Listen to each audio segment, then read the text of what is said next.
Hi Capricorn, welcome to Higher Source Tarot for your weekly tarot check.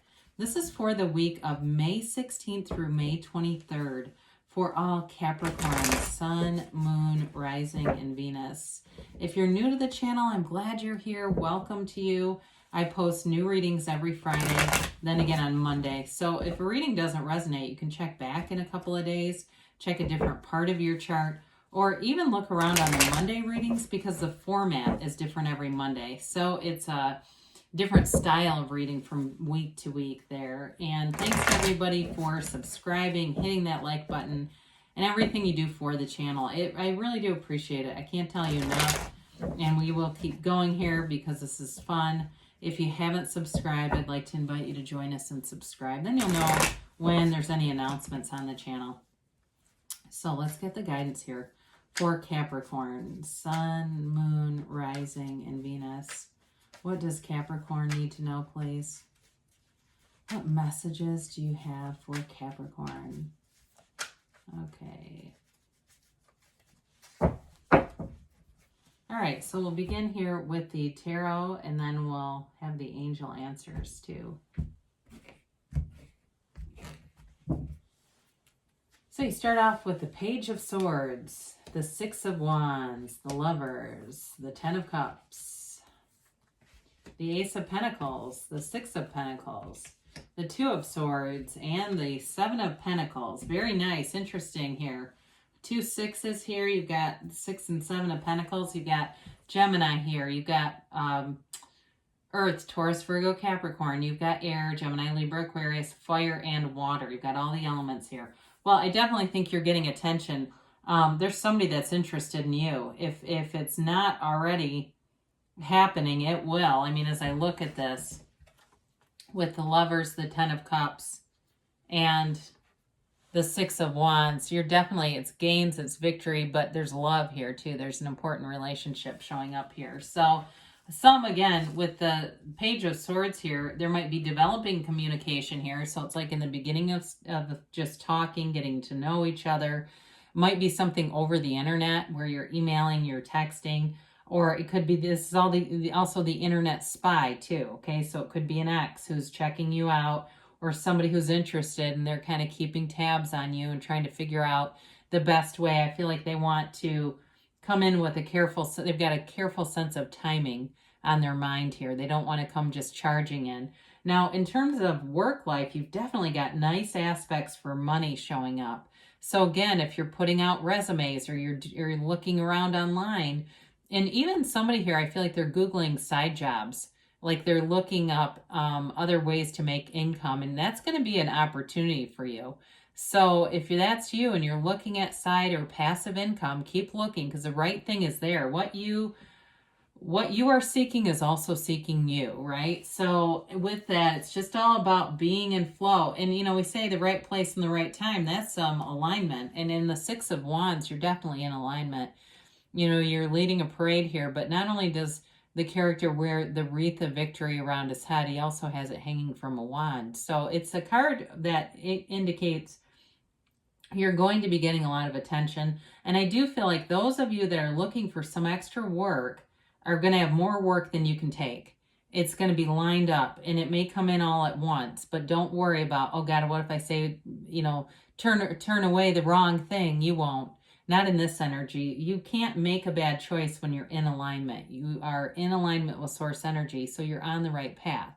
Your inner voice is your guide. So with this, again, as a relationship here, this person definitely sees the beauty in you, the inner and outer beauty. They see you as somebody who is once in a lifetime. You know, this is not, it's like, you know, not something to, oh God, I guess what I'm trying to say here, I'm having a hard time articulating that. I apologize. But they see it as, I don't want to say goals about another person, but they do. They see it as being something they want to put their best efforts into, I guess. I didn't do a great job with that, but I apologize. I have a phrase in mind that I can't seem to figure out how to put it together. I don't know. Anyway, with this, though, you've got the Lovers here, too. And it's Archangel Raphael here, and it's really the representations here are A bond that can't be broken. It's Adam and Eve, and it's making a decision to move toward love. Even though this represents a choice, it's never a negative choice. So sometimes that gets confusing. But again, I feel like in terms of work, you're going to have choices. Many choices are showing up here, but there's no bad choice. There's not a wrong move with this. And it's also a card that is a relationship that's going to be very important in your path. I feel like if you've been taken for granted in past relationships, you won't be here. It's somebody who really respects you. They think a lot of you. They think very highly of you. And like I said, they think you're like a one of a kind. I just don't want to use words like opportunity. I think that's what I'm stumbling over.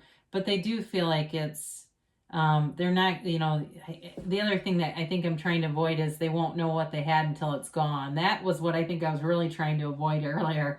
But if it's somebody from the past, then I guess that would make sense. This is why we don't fight spirit, because it'll keep happening until you say it.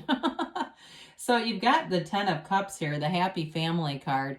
It's celebration. It's rejoicing. It's feeling full and alive and so overjoyed. It really is a feeling of being truly overjoyed. And it's that rainbow after a storm. So if you've had some challenges, this is that leg of the journey where it feels like you're in flow, good things are happening. Very subjective card though, I will say that. So it can be about money, and it can be about possessions, getting new cars, getting something you've always wanted. I see somebody getting an antique, something antique that they've really just coveted. And so maybe it's something in your family that gets passed down to you. But the Ace of Pentacles comes in, and here you go with money stability. So I do feel like you've got great aspects with this. It feels like luck in some cases, but it's really that alignment. You've got the right people showing up, the right timing, and the right jobs showing up. But it's long lasting. So in terms of a job, it could be a side hustle that turns into the main gig. Something that you think is just going to be, not a big deal, and a position opens up that's a bigger position than you realized. And it ends up really bringing in a path on your career path that it involves a lot of money. It's lucrative. In terms of relationships though too, it is a new chapter and it's stable. This is a signal of a very stable relationship, long-term relationship. And there's happiness here. There's prosperity overall. It's abundance in every area of your life. So the 6 of Pentacles, you've got somebody coming in who I do feel like is going to be helpful for you financially. It may, again, be somebody with a job where they say, hey, we're hiring over here, or have you thought about this? Or it could even be somebody in your family, if somebody around you is unemployed, getting a lead on something. And it turns into more, though. They keep saying that this is turning into more. And so with this, though, in a relationship, too, you've got a nice ebb and flow. So whoever this is, they definitely see your worth, but they also are not a doormat. There's like a give and take here. So you have respect, mutual respect for one another. It feels like it's a great, there's somebody here who's just a wonderful companion. And so they're fun to be with. They're a great conversationalist. They can take care of their own bills. They're not looking for a handout.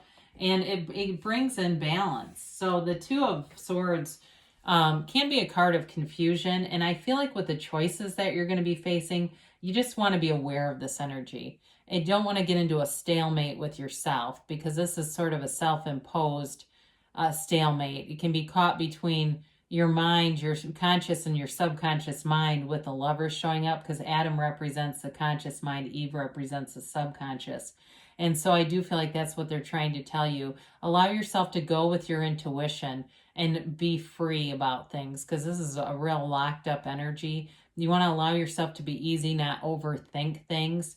And somebody says we're overthinking this here. And so I don't know if you're working with someone with that 6 of Pentacles, where they start to do that, where it's too much nitpicking and it's not enough action. So just be aware of it, I guess.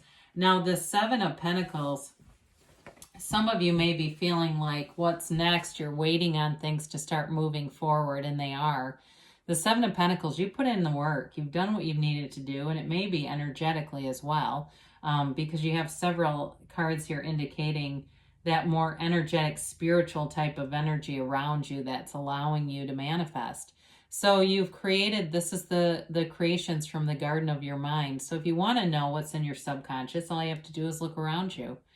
What are you manifesting? Because you're the cause, everything around you is the effect. I listened the other day to an interview with a law of attraction teacher, and the guy interviewing him said, so we're a product of our environment. And he said, well, sort of. Well, no, we're not at all. Our environment is a product of us. And so we get what we expect, and you're getting it, okay? Things are coming in. So I have to be clear about that. That really kind of struck me when I heard someone who knows a lot. I don't know if he was just caught off guard or he was trying to make the guy feel like he understood or what, but it's like, man, that is truly the right, to me, that's truly the right response to that. We are, the environment is a product of what we believe. And man becomes what he thinks about. I believe that's Earl Nightingale. All right, let's get a timeline here for Capricorn. And a yes, no, maybe. You have here, if you believe, all right? We kind of hit on that, didn't we? Ask, believe, receive. Know that you can have it and it'll show up. Remain positive. So if you got something around you with that Two of Swords that brings you down a little bit, the best thing you can do is run. No, I'm kidding. The best thing you can do is remove yourself from it, though, all right? And move into things that make you feel better, that reach for those better feeling thoughts. You got helpful people. I mentioned that before. That's definitely part of the reading here. There's somebody here, like I said, with the right timing and the right people are showing up. You've got in the near future, so things are definitely moving forward, and you've got a yes, and this is an emphatic yes. It's you create your own reality. You can have, do, or be anything. She stands with the moon in one hand and the sun in the other because she's the center of her own universe. And so are you, Capricorn. I love you, and I'll be back again soon.